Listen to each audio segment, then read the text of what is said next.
শ্রী রাধে, জয় শ্রী হরি, জয় শ্রী হার। এই 2025 সালের আজকে যে জন্মাষ্টমীর ব্রত সম্পর্কে আপনাদের জানাবো, এই ভিডিওটা শ্রবণ করার পরে হয়তো আপনারা আর কোনো ভিডিওর দেখারও প্রয়োজন হবে না, কারণ এই ভিডিওটি হতে পারে একটু বড় হতে পারে। যেহেতু আমি ভিডিও আরম্ভ এখনো শুরু করিনি, তার জন্য বলছি ভিডিওটি হয়তো হতে পারে বড় হতে পারে, কিন্তু এই ভিডিওটার মধ্যেই জন্মাষ্টমীর ব্রতের সমস্ত প্রশ্ন, সমস্ত কিছুর উত্তর আপনি পেয়ে যাবেন। জন্মাষ্টমীর ব্রত কেন করব, জন্মাষ্টমী ব্রত যদি না করে তাহলে তার কি অবস্থা হয়, জন্মাষ্টমীর ব্রত কারা করতে পারবে কারা করতে পারবে না, জন্মাষ্টমীর দিন কি খাবেন, কিভাবে এই ব্রত পালন করার যে নিয়ম তা বলবো। এছাড়াও এই জন্মাষ্টমীর ব্রত মধ্যরাতে, ভগবান শ্রীকৃষ্ণের আবির্ভাব হয়েছে মধ্যরাতে, তো মধ্যরাতে বা রাত্রিবেলা যে পুজোর নিয়ম, কিভাবে পুজো করবেন, প্রত্যেকটা পদক্ষেপ ধীরে ধীরে ধীরে স্টেপ বাই স্টেপ আপনাদেরকে জানাবো। এবং কলস স্থাপনের যে নিয়ম, কিভাবে কলস স্থাপন করবেন, এবং ভগবানের দিনের কি ভোগ, রাতের কি ভোগ, কি পুষ্প চড়ে, সমস্ত কিছু এই ভিডিওটিতে থাকবে। যার জন্য হয়তো ভিডিওটি বড় হবে, কিন্তু এই ভিডিওটি যদি আপনি দেখেন তাহলে আর কোনো ভিডিও দেখার আপনার প্রয়োজন হবে না, সমস্ত কিছু এই ভিডিওটিতে আপনি পেয়ে যাবেন। তো মন দিয়ে শ্রবণ করুন। এই প্রথম প্রশ্ন আপনাদের, যে জন্মাষ্টমীর ব্রত কেন করবেন, তো তার উত্তর দিচ্ছি, শ্রবণ করুন। পদ্মপুরাণের ব্রতখণ্ডে 4th অধ্যায়ে 13 নম্বর শ্লোক বলছি, যেটা আছে, শ্রবণ করুন। কৃষ্ণ জন্মাষ্টমী ব্রাহ্মণ ভক্তা করিত্যনরা অন্তে বিষ্ণু পরমায়তে কুলকোটি দ্বিজ।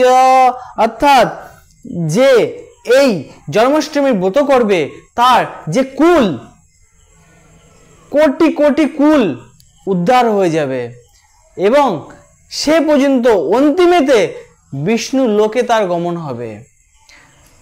আরো শ্লোক আছে, শুধু একটা শ্লোকেই মাহাত্ম্য বলেই ছেড়ে দিচ্ছি না, আরো শ্লোক আছে, শ্লোক সমেত আপনাদের শাস্ত্রোক্ত প্রমাণ সহযোগে আপনাদেরকে জানানো হচ্ছে যে দেখুন এর মাহাত্ম্য কতটা। শ্লোক: মহাপাতক সুয়ক্ত করিত ব্রতমুত্তমম সর্ব পাপ বিনির্মুক্ত চান্তয়াতি হরে গ্রহম। অর্থাৎ মহাপাতক সংযুক্তা, মহান পাপী, যে সারা জীবন বহু পাপ কর্ম করে গেছে, সেই পাপী পর্যন্ত যদি এই উত্তম ব্রত করে, এই একটা মাত্র উত্তম ব্রতর দ্বারা সে মুক্তি লাভ হয়ে যাবে। জন্মাষ্টমী ব্রতের এত মাহাত্ম্য, মুক্ত হয়ে সে পর্যন্ত যে সারা জীবন পাপ করে গেছে, পাপ কর্মে লিপ্ত ছিল, সে পর্যন্ত এই জন্মাষ্টমীর একটা ব্রত যদি করে তাহলে সে অন্তিমেতে বিষ্ণুলোক স্থান পায়। এই শ্লোকে তাই বলছে। স্কন্দ পুরাণে এও বর্ণিত আছে যে আপনারা যে প্রতিদিন একাদশী করেন, এরকম যদি 20 কোটি একাদশী করেন, ঠিক আছে, তাহলে একটা জন্মাষ্টমী করার ব্রত করার সমান ফল হয়। তাহলে ভাবুন, একটা জন্মাষ্টমী ব্রত যদি করে তাহলে তার কত ফল। তার জন্য এই জন্মাষ্টমী ব্রত কিন্তু অত সহজ নয়। আমি পরে শ্লোক দিয়ে বলবো যে এই দিন যে খাবারের বিধানটা না, তাহলে বুঝতে পারবেন যে কেন 20 কোটি কি মুখের কথা, 20 কোটি একাদশী করলে যা পুণ্য হয়, সেই পুণ্য একটা জন্মাষ্টমী ব্রত করলে হয়। পরে শ্লোক দিয়ে আপনাদেরকে বোঝাবো, তাহলেই বুঝতে পারবেন জন্মাষ্টমী ব্রত কিন্তু অত সহজ নয়। এরপরে যে আপনাদের দ্বিতীয় প্রশ্ন ছিল, জন্মাষ্টমী ব্রত যদি না করে তাহলে তার কি অবস্থা হবে। আমি শ্লোক দিয়ে আপনাদের জানাচ্ছি তার কি অবস্থা হবে। শ্লোক শ্রবণ করুন।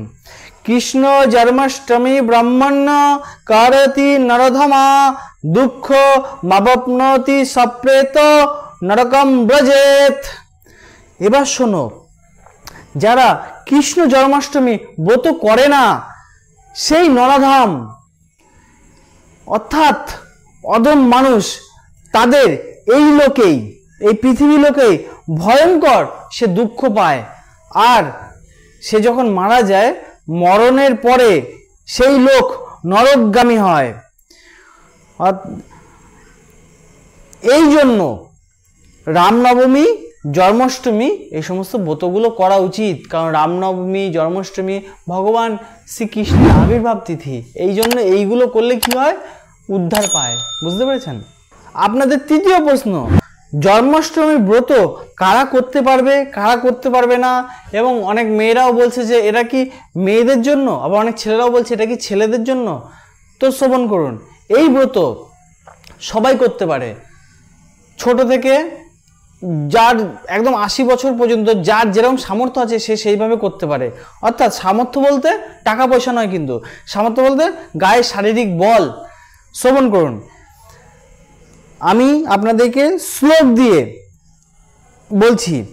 অনেক পুরুষেরা বলে যে না এটা শুধু মেয়েরা করবে, আবার অনেকে বলে যে না, মেয়েরা বলে যে না এটা শুধু পুরুষেরা করবে। শ্রবণ করুন, ন করয়তি চয়া নারী কৃষ্ণ জন্মাষ্টমী ব্রতম বর্ষে বর্ষে চশমুরা নরকম ইয়াতি দারুণা। এর অর্থ হচ্ছে যে নারী কৃষ্ণ জন্মাষ্টমী ব্রত না করে সেই নারীকে পর্যন্ত দারুণ নরক ভোগ করতে হয়। কেন নারীর কথা বললাম, আর নারীর কথাই বা কেন শ্লোকে দিয়েছে, পুরুষের কথা কেন দেয়নি? কারণ পুরুষেরা এই ব্রত তো করতে পারবেই, কিন্তু নারীরা যারা মনে করছে যে আমি ঋতুমতী অবস্থায় আছি বা রজস্বলা ধর্মে আছি, কিংবা আমি প্রেগনেন্ট অবস্থায় আছি, গর্ভবতী অবস্থায় আছি, আমার শরীরে অসহ্য পীড়া, অসহ্য কষ্ট, তো নারীদের এরকম বিভিন্ন রকম সমস্যা হয়। তো এই জন্য নারীরা ভাবে যে না এই ব্রত হয়তো শুধু পুরুষদের জন্য আছে, আমাদের জন্য নাই। ওই জন্য শাস্ত্রোক্ত শ্লোক দিয়ে আপনাদের জানাচ্ছি। বুঝতে পেরেছেন মায়েরা? তো আপনারা অবশ্যই ব্রত করবেন। যদি গর্ভবতী অবস্থা হন তাহলে কি করবেন, এবং যদি ঋতুমতী অবস্থা হন তাহলে কি করবে, সমস্ত কিছু আমি বলছি, এরপরও শ্লোক দিয়ে আপনাদেরকে বোঝানো হবে এই ভিডিওতেই। শ্রবণ করুন। এর পরের কোশ্চেন ছিল জন্মাষ্টমীর দিনে কি খাবেন এবং কিভাবে পালন করবেন। এইখানে এবার আমি তার উত্তর দেব। শ্রবণ করুন, জন্মাষ্টমীর দিনে কিচ্ছু খেতে নেই। শ্লোক বলছি তাহলে বুঝতে পারবেন। জন্মাষ্টমী দিনে ইয়বে নরস্নাতি বিমুরধি মহানরক মস্নাতি সত্যম সত্যম বদাম্যহম। ভগবান বলছে আমি সত্য সত্য বলছি, জন্মাষ্টমীর দিনে যে কিছু খায় তাকে মহানরকে প্রাপ্ত হয়, যাই কিছু খাবে সে তাকে মহানরকে প্রাপ্ত হয়। এই জন্য জন্মাষ্টমীর দিনে কিচ্ছু খেতে নেই। এই জন্মাষ্টমীর ব্রতে এটাই হচ্ছে জন্মাষ্টমীর ব্রতের বিধান, তাই খেতে নিষিদ্ধ করছে। শুধুমাত্র এই ব্রতে আপনি জল খেতে পারেন, জলের জন্য নিষেধাজ্ঞা করেনি, কারণ তাহলে জল খেলে এই ব্রত মানা যাবে, না হলে অন্য কিছু খেলে কিন্তু এই ব্রত মানা যাবে না। তাহলে শ্লোকে এখানে বলতো যে স্নাতি, এই কথাটা বলতো যে ফলম স্নাতি অন্নম স্নাতি, অর্থাৎ ফলম স্নাতি ফল খেয়ে, অন্নম স্নাতি অর্থাৎ ভাত ডাল এই সমস্ত খেয়ে, এগুলো তাহলে বলতো। এখানে কিন্তু স্নাতি শুধু বলেছে, এখানে ফলম স্নাতি অন্নম স্নাতি কিন্তু বলেনি। তাই মুখে যাই খাবে তাতেই কিন্তু নরকগামী হবে। এই জন্য ব্রতের পালন কিভাবে করতে হয় জানেন তো? এই কারণে ব্রতের পালন পর্যন্ত কিছু খেতে পারি না আমরা। কি খেতে হয় জানেন? দেখুন, এই জন্য ব্রতের পালন ভগবানকে যে পঞ্চামৃত দিয়ে স্নান করাচ্ছেন, দুধ, দই, ঘি, চিনি আর মধু, এই 5টা জিনিসকে বলা হয় পঞ্চামৃত। এই দিয়ে যখন আপনি স্নান করাচ্ছেন ভগবানকে, সেই স্নানের জল সেটা পঞ্চামৃত বলে, সেই পঞ্চামৃত আপনি গ্রহণ করতে পারেন। তাহলে দেখুন এখানে কিন্তু আপনার কোনো ফল মূল এমনকি সবজি সিদ্ধ বা কোনো কিচ্ছু কিন্তু নেই। শুধুমাত্র ভগবানকে অভিষেক করেছিলেন সেই স্নানের জল আপনি খেতে পারেন, আর এটা খেলেই আপনার পালন হবে। বুঝতে পারছেন? এইভাবে ব্রতের পালন করতে হয়। তো এবার আমি যেই পূর্বের যে প্রশ্নের উত্তরে ছিলাম যে মায়েদের ক্ষেত্রে যারা গর্ভবতী অবস্থায় আছে, ঋতুমতী অবস্থায় আছে, তারা কি করবে শুনুন। তাহলে শাস্ত্র এরকম বলছে, কিন্তু কিছু কিছু কন্ডিশনে এরকম পরিস্থিতি হলে, অনেকে চাকরি বাকরি করে, চাকরি খুব কঠোর পরিশ্রম করে, তাদের ক্ষেত্রে কি আছে? তার ক্ষেত্রে বিধান এই যে তারা যদি না পারে, এই যে কি বললাম, সবাই তো 100তে 100 পায় না। পরীক্ষা দিতে গেলে বসলে সবাই কি 100তে 100 পায়?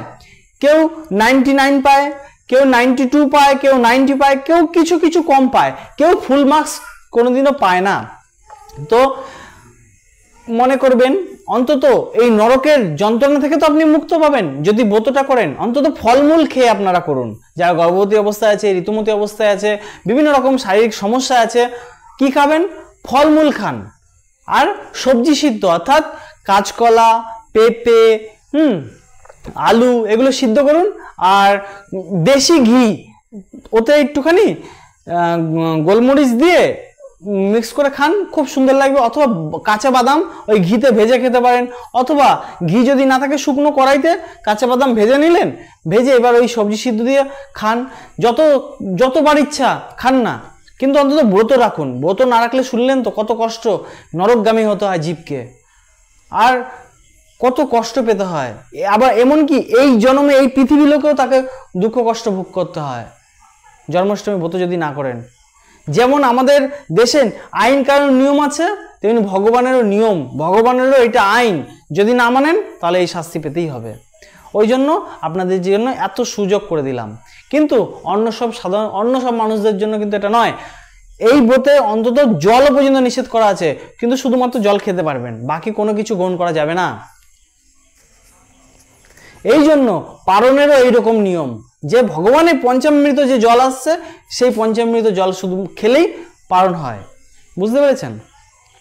এবং পরের দিন থাকবে নন্দোৎসব। আপনারা ভগবানকে চাকাচাক বিভিন্ন রকমের ভোগ দিন, খান। বুঝতে পেরেছেন? এর পরের প্রশ্ন উত্তর দিচ্ছি।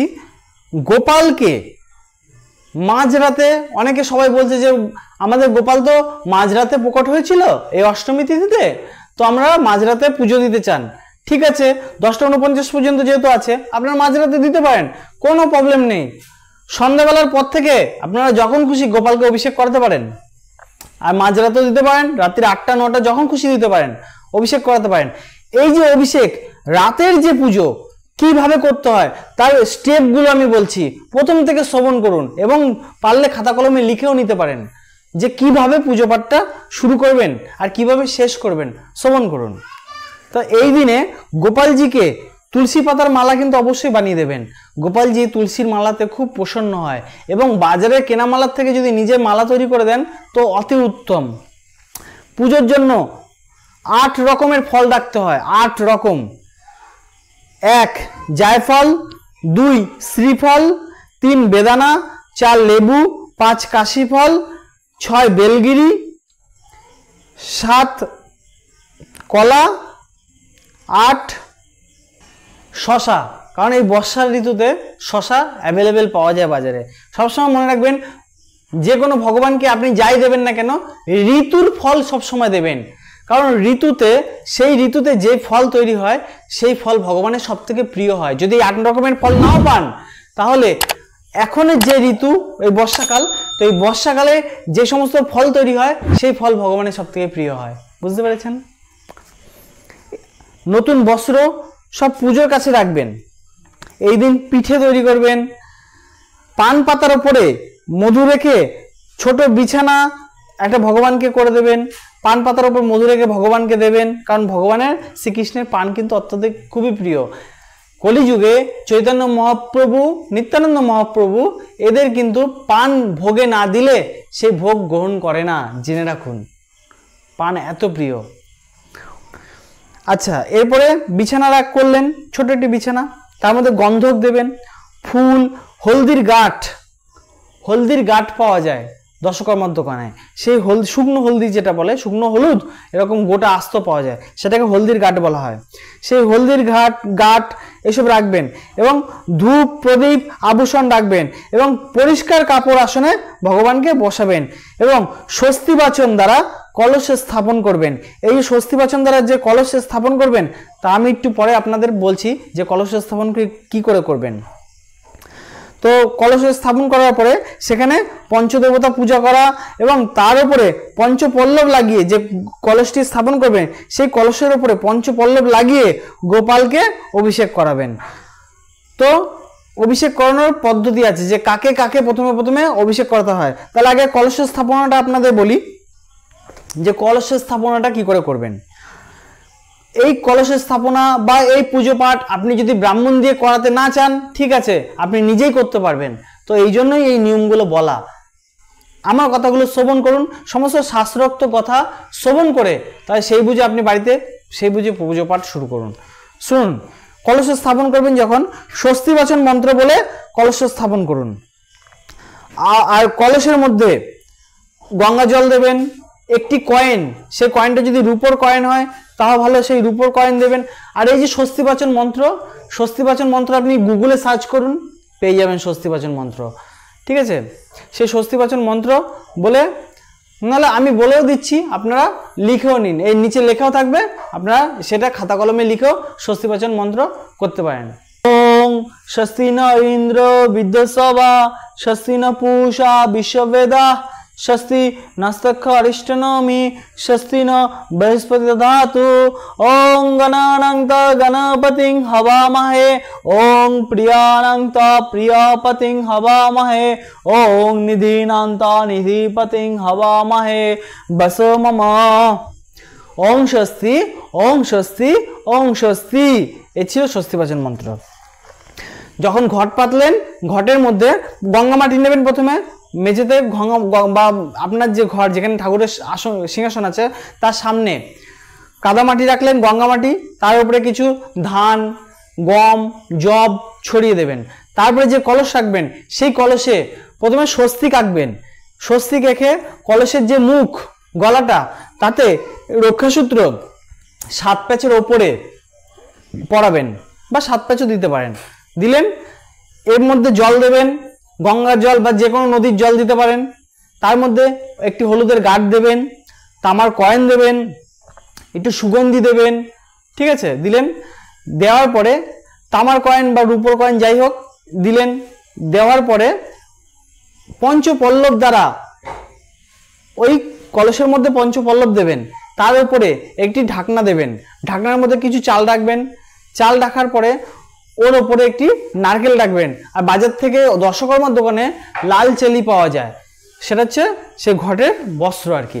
তো সেই লাল চেলি যেই নারকেলটা রাখবেন, সে নারকেলের মধ্যে স্বস্তিক করবেন এবং নারকেলটাকেও এই রক্ষাসূত্র দ্বারা পেঁচাবেন, ঠিক আছে। পেঁচিয়ে তার উপরে লাল চেলি কাপড় রাখবেন। এইবার ঘরটি যখন রাখবেন তখন কি করবেন, এইভাবে ঘরটি পাতবেন এবং ঘরটি যখন রাখবেন তখন আপনার বাড়িতে যত লোক আছে সবাইকে কাঁসর ঘন্টা বাজাতে বলবেন, শাক ধ্বনি, উলুধ্বনি এসব বাজাতে বলবেন রাখার সময়। আর যেই স্বস্তিবাচন মন্ত্র বললাম সেই স্বস্তিবাচন মন্ত্র বলে ঘরটিকে সেখানে পাতবেন। এবং পাতার পরে ঘটের মধ্যে যে জল আছে সেই জলের মধ্যে 7টি নদীকে আহ্বান করবেন এবং এই 7টি নদীর আহ্বান মন্ত্র আপনি আমার ইউটিউব চ্যানেলে এই গঙ্গার ভিডিও দিতে পেয়ে যাবেন। তবুও আমি বলছি, শ্রবণ করুন। গঙ্গে চ যমুনা চৈব গোদাবরী সরস্বতী নর্মদে সিন্ধু কাবেরী জলস্মিন সন্নিধিন গুরু। এই মন্ত্র বলে 7 নদীকে আহ্বান করবেন। তারপরে কাকে আহ্বান করবেন? শ্রীকৃষ্ণকে, তারপরে নন্দ বাবাকে, তারপরে বলদেবকে, তারপরে ষষ্ঠী দেবীকে, বসুদেবজিকে, এই ধরিত্রী মাতাকে, যশোদা মাতাকে, রোহিণী মাতাকে এবং ব্রাহ্মণীকে। অষ্টমী তিথি, যেই অষ্টমী তিথিতে ভগবান শ্রীকৃষ্ণ আবির্ভাব হয়েছে সেই অষ্টমী তিথিকে যে স্থানে করছেন সে স্থান দেবতাকে এবং অশ্বত্থামাকে, হনুমানজিকে এবং দেবকীকে, বিভীষণ, বালি, ব্যাসদেব, কৃপাচার্য এবং পরশুরামজি, মার্কেন্ড মুনি এদের বলে সেখানে আহ্বান করবেন এবং এদের নামে ওই ঘটের ওপরে আপনি ফুল চড়াবেন। কারণ নন্দ বাবাকে যেই বলবেন কৃষ্ণের পিতা পেয়ে যাচ্ছে, দেবকী মাতা যখন ফুল চড়াবেন তখন কৃষ্ণের মাতা ফুল পেয়ে যাচ্ছে। বাবা মাকে পুজো করলে সন্তান তো আপনা আপনি খুশি হবে, গোপাল তো আপনা আপনি খুশি হবে, তাই না? এইভাবে কলসে স্থাপন করবেন, বুঝতে পেরেছেন? এইবার যে গোপালকে কলসে স্থাপন করার পরে তারপরে গোপালকে স্নান করাতে হয়। তো স্নান করার বিধান আছে। সবার বাড়িতেই পঞ্চদেবকে রাখতে হয়। পঞ্চদেব হচ্ছে গণেশ, দুর্গা, নারায়ণ, শিব আর সূর্যদেব। এই 5 জনকে বলা হয় পঞ্চদেবতা। আর এটা মনে রাখবেন, যদি গণেশজিকে বাড়িতে না রাখেন বা গণেশের পুজো যদি না করেন, কোনো দেবদেবতা পুজো পায় না। এই কারণে গণেশজিকে মহাদেব সবার আগে পুজো করার বিধান দিয়েছে। গণেশজিকে সবার আগে পুজো করতে হয়, তারপরে দেবী দুর্গাকে, তারপরে নারায়ণকে, তারপরে শিবকে, তারপরে সূর্যদেবকে। যারা কৃষ্ণ ভক্ত বা যারা শিব ভক্ত, প্রত্যেকের বাড়িতে রাধা মাধবের বিগ্রহ থাকে, না হলে গোপাল থাকে, ঠিক আছে, আর নাহলে চিত্রপট থাকে, চিত্রপটেও রাধাকৃষ্ণের ছবি থাকে। আর মহাদেবের শিবলিঙ্গ তো প্রত্যেকের বাড়িতেই থাকে, তা আর কি বলবো। কারণ মহাদেবকে পুজো না করলে ভগবান বিষ্ণু কোনোদিনও তার কাছ থেকে সেবা নেয় না। এই জন্য শিব ঠাকুর তো থাকবেই, তাই না? তো যাই হোক, তো এইভাবে পুজো পাঠ করবেন। যদি গোপাল না থাকে, রাধা মাধবকে অভিষেক করালে হবে। রাধা মাধব যদি না থাকে, গোপাল যদি না থাকে, তাহলে চিত্রপট যে ছবি আছে রাধাকৃষ্ণের, তাতে যদি অভিষেক করেন তাতেও হবে। এইবার আপনাদেরকে অভিষেক করার নিয়ম বলবো। দেখুন, আমি আগে আপনাদেরকে বলেছি যে ভিডিওটি যদিও বড় হয়, কিন্তু ভিডিওটির মাধ্যমে আপনারা সমস্ত কিছু জ্ঞান পাবেন। তো মন দিয়ে শ্রবণ করুন। আমি জানি হয়তো ভিডিওটি বড় হচ্ছে, কিন্তু আপনাদের সবার মঙ্গলের জন্যই তো আমি এই ভিডিওটি পোস্ট করছি, যাতে আপনারা ভগবানের দ্রুত কৃপা পান। আমার শ্রীকৃষ্ণের যাতে কৃপা পেয়ে আপনারা এই জীবন থেকে মুক্তি পেতে পারেন, যাতে জন্ম মৃত্যু চক্রাকারে আর আপনাদের আসতে না হয়, এই জন্যই এত আমিও আপনাদেরকে যা জানাচ্ছি। আমাকেও এই শাস্ত্র পড়তে হয়, শাস্ত্রগ্রন্থ অধ্যয়ন করতে হয়, তারপরে আমি আপনাদের জানাই। বুঝতে পেরেছেন? যার জন্য একটু ধৈর্য ধরে হয়তো একটু শ্রবণ করুন, তাতে আপনাদের সবার উপকার হবে। শুনুন, অভিষেক করার যে নিয়ম, যদি আপনার সোনার পাত্র, অভিষেক ভগবানকে সোনার পাত্র মানে সোনা দিয়ে করলে তো সব থেকে ভালো। তো সোনার পাত্র যদি না থাকে, তাহলে সোনার জিনিস তো বাড়িতে থাকেই। হাতের আংটি হতে পারে, কানের দুল হতে পারে, বা যে কোনো জিনিস সোনার হলেই হবে। তো আপনি ভাবছেন সে এটা তো আমি পরিধান করি, আমি এটা কি করে ভগবানকে দেব? আচমন যখন করেন, সেই জল দিয়ে, এমনিতেই সোনা কিন্তু শুদ্ধ থাকে, সোনাকে শুদ্ধ আর করতে লাগে না। অন্যান্য ধাতুর মতো সোনা নয়, সোনা হচ্ছে একদম পবিত্র, স্বচ্ছ, ওর থেকে শুদ্ধ আর কিছু নেই। বুঝতে পেরেছেন? তো যাই হোক, তবুও যদি আচমনের জল, আচমন পাত্রে যে আচমন না করে কিন্তু ভগবানকে স্পর্শ করা যায় না, আচমন না করে সেবা করা যায় না ভগবানের। তো আচমন তো করেন, তো আচমনের যে জল, সেই জল সেই সোনার পাত্রে একটু দিয়ে দেবেন, তাহলে সেটা আরো শুদ্ধ হয়ে গেল। বুঝতে, যেটা আপনি এতদিন ধরে পরিধান করছিলেন, যদি ঘরে না সোনা থাকে। তো সেটিকে এইবার শঙ্খের মধ্যে, যে জলশঙ্খ বলি, ঠিক আছে, সেই জলশঙ্খের মধ্যে আপনি সেই সোনার জিনিসটিকে রাখবেন ভেতরে, এবং ওর মধ্যে কি কি মিক্স করবেন শ্রবণ করুন। ওই জলের মধ্যে একটু দূর্বা দেবেন, চাল দেবেন, আর সেই চাল জানি ভাঙা না হয়। ভাঙা চাল কোনোদিন পুজোয় লাগে না, আস্ত গোটা জানি চাল হয়। হ্যাঁ, আর একটু চন্দন দেবেন, ভগবান শ্রীকৃষ্ণের সাদা চন্দন, কস্তুরী দেবেন এবং সাদা পুষ্প দেবেন। এই কটা জিনিস ওই অভিষেকের জলে মিক্স করে দেবেন। বুঝতে পেরেছেন? দিয়ে তারপরে ভগবানকে ওই জল দেবেন। আপনি শুধু ওই জল চড়ালেও হবে, আর যদি মনে করেন না আমি পঞ্চামৃত দিয়ে তারপরে জল দেবো, তাও দিতে পারেন। কিন্তু একটা কথা মনে রাখবেন, যখনই ভগবানকে পঞ্চামৃত দিয়ে স্নান করাতে যাবেন, আগে ভগবানকে একটুখানি স্নান করিয়ে গাটা ভিজিয়ে দিতে হয়, তারপরে পঞ্চামৃত দিয়ে স্নান করাবেন। করানোর পরে আপনি যেই রকম জল বললাম এই জলটা দিতে পারেন, কারণ এই জলের কথা শাস্ত্রে বলা রয়েছে এবং এই জল ভগবানের খুবই অতি প্রিয়, ওই জন্য এই জলের কথা বললাম। যেমন মহাদেবকে যদি আপনি পঞ্চামৃত স্নান করান, এবং পঞ্চামৃতের থেকেও বেশি মহাদেবের কাছে প্রিয় হচ্ছে লাল দড়ি, ওর মধ্যে লাল চন্দন, কালো তিল আর কর্পূর, এই কটা যদি জলে মিশ্রণ করে মহাদেবকে দেন, মহাদেব পঞ্চামৃত থেকেও এই জলটাতে বেশি সন্তুষ্ট হয়। তেমনি ভগবান শ্রীকৃষ্ণকে আমি যেই বিধানটা বললাম, এই বিধান করলে বেশি প্রসন্ন হয়। তো সবাই বুঝতে পেরেছেন তো যে ভগবান শ্রীকৃষ্ণকে কিভাবে অভিষেক করাবো? এইবার শ্রবণ করুন। আমি এই ভাদ্র মাসের মাহাত্ম্য কথা, যেমন ভাবে কার্তিক মাসে দীপদানের মাহাত্ম্য সারা মাস ধরে হয়, বৈশাখ মাসে জলদানের মাহাত্ম্য সারা মাস ধরে হয়, ঠিক তেমনি এই ভাদ্র মাসে আমলকির খুব মাহাত্ম্য, সারা মাস ধরে এই আমলকির মাহাত্ম্য রয়েছে। তো ভগবান শ্রীকৃষ্ণ তো এই ভাদ্র মাসে জন্মগ্রহণ করেছিল, তো এই ভাদ্র মাসে আমলকিরও ভগবান শ্রীকৃষ্ণের উপর দিতে হবে। কিভাবে দেবেন? স্নান করানো হয়ে গেল, এবার তো বস্ত্র পরাতে যাবেন। বস্ত্র পরানোর আগে ভগবান শ্রীকৃষ্ণকে আমলকির তেল সারা গায়ে লেপন করবেন। আমলকির তেল মাখাবেন, মাখিয়ে চন্দনের টিকা করবেন, তিলক দিলেন এবং দেওয়ার পরে বস্ত্র পরাবেন। বস্ত্র পরিয়ে যে স্থানে গোপালকে রাখবেন সেই স্থানে সুন্দর একটি স্বস্তিক নির্মাণ করবেন। স্বস্তিক নির্মাণ করে তারপরে সেখানে গোপালকে রাখবেন। বুঝতে পেরেছেন অভিষেক করার পদ্ধতি পুরো? এরপরে ভগবানকে যে খেতে দেবেন সেই খাবার কি দেবেন শুনুন। সেই খাবার আপনি ইমিত্তি, ভগবানের যেগুলো খুব প্রিয় খাবার সেগুলোর কথা বলছি। ইমিত্তি, লাড্ডু আর ঘি, অর্থাৎ একটা কটুরিতে পাত্রে ঘি রাখবেন, শুধু দেশি ঘি, আর মিছরি, দুধ, গুড়, মধু আর দই। বুঝতে পেরেছেন? এই কটা জিনিস আপনি দিনের বেলাও দিতে পারেন, যেগুলো কথা বললাম। আর রাতের যে ভোগ হয়, ভগবান শ্রীকৃষ্ণ রাতে যে দেখবেন, আমরা দিনের বেলা একরকম খাবার খাই, রাত্রিবেলা একরকম খাবার খাই, তাই না? তো ভগবানেরও তাই। তো ভগবান যে খাবারের কথা বললাম এটা দিনেও খায়, রাতেও খায়, কিন্তু রাতের জন্য যে স্পেশাল খাবার ভগবান যেটা খুব প্রিয় সেটা হচ্ছে পান পাতার উপরে মধু, জায়ফল আর নারকেল, লেবু, কুমড়ো, বস্ত্র, বেদানা, বেলগিরি, হলদি, এইগুলো রাতের ভোগ হিসেবে ভগবানের কাছে দেবেন। বুঝতে পেরেছেন? রাখবেন দক্ষিণা হিসেবে, এটি কয়েন রাখবেন। এই দিন আপনারা যখন কলস পুজো করবেন সেই কলসের ওপর জানি অবশ্যই নীল পদ্ম, হয়তো নীল পদ্ম আপনারা পাবেন না, ওই কারণে বলছি, কারণ পদ্ম ফুল যেমন মহাদেবেরও প্রিয় তেমনি শ্রীকৃষ্ণেরও অত্যন্ত প্রিয়। এই পদ্ম ফুল দিয়েই তো ভগবান শ্রীহরি মহাদেবকে পুজো করে মহাদেবের কাছ থেকে সুদর্শন লাভ করেছিল। বুঝতে পেরেছেন? এমনকি মহাদেব প্রসন্ন হয়ে তাকে কমল নয়না নাম দিয়েছিল। সে ভগবান শ্রীহরি কমল, অর্থাৎ পদ্মের ন্যায়, পদ্মের পাপড়ির মতো কোমল। বুঝতে পেরেছেন?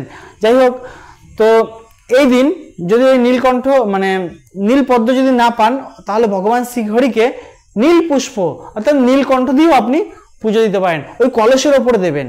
বুঝতে পেরেছেন?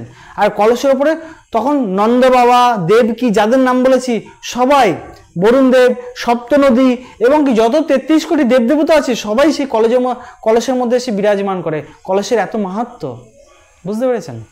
তো কলসের মধ্যে সেই একটা নীলকণ্ঠ ফুল দিলে সবাই পেয়ে যাবে, আলাদা করে কোনো দেবদেবীর পুজো করতে হবে না।